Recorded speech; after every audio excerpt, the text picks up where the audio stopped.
أوقاتكم بخير وسلامة حبايبنا. اليوم راح نسوي لكم القهوة الشوكولاتية ومكوناتها: كوب ونص حليب، ملعقة قهوة أو نسكافيه اللي يعجبكم، نص ملعقة نشا، فستق الحلبي نضيف القهوة بعد ما تكمل، نضيف لها طيبة ونكهة خاصة، وإذا تحبون تضيفون الهيل حسب الرغبة. أنا بالنسبة لنا نحب الهيل لأن يذكرنا بالقهوة العربية الأصيلة، و10 حبات أو أكثر من الشكليت الخاص وهو الشكليت الكويتي متوفر بالأسواق، وراح نوافيكم بالخطوات.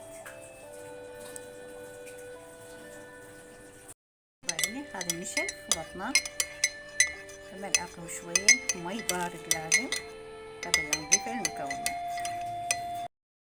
راح نضيف المواد بدون استخدام النار، فقط نخلطهم. هذا جلاس حليب، جلاس ونص،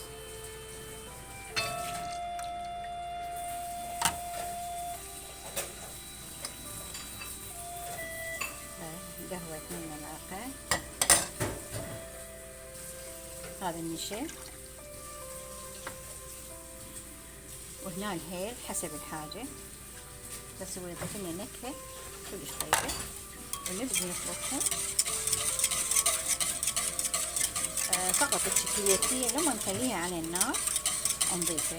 هسه ضفنا المواد: الحليب، القهوة، النشا،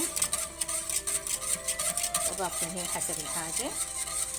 بعدين لما نمزجهم راح نضيفهم للنار.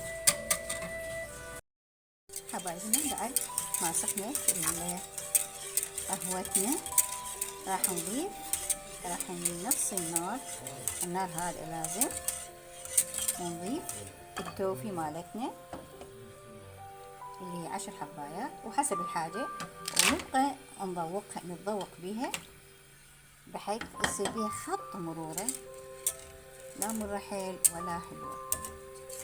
فنبقى بالتحريك المستمر بعد ما النار على نار هادية.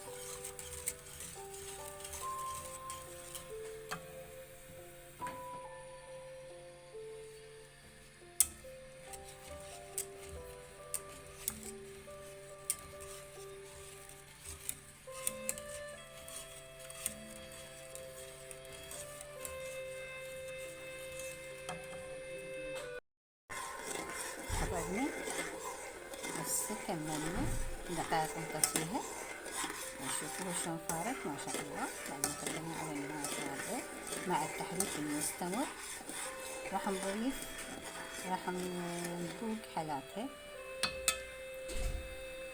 ما شاء الله كلش طيبة، بيها خط مرورة كلش طيبة.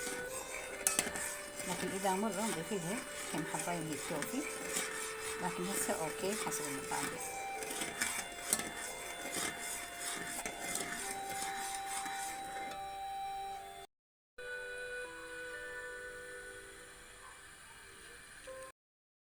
بعد ما خلصت قهوتنا الشوكولاتية وراح نضيف لها الفستق الحلبي. الفستق الحلبي راح يضيف لها نكهة وطعم طيب.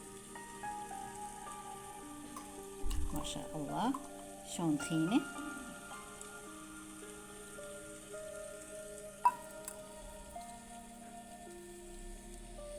قهوة بطريقة سهلة.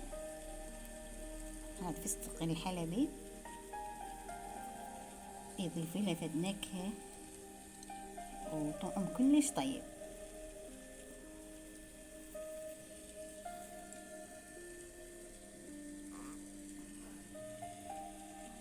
سهمكم العافية. لا تنسونا باللايك والاشتراك والصلاة على محمد وآل محمد. جزاكم الله خير.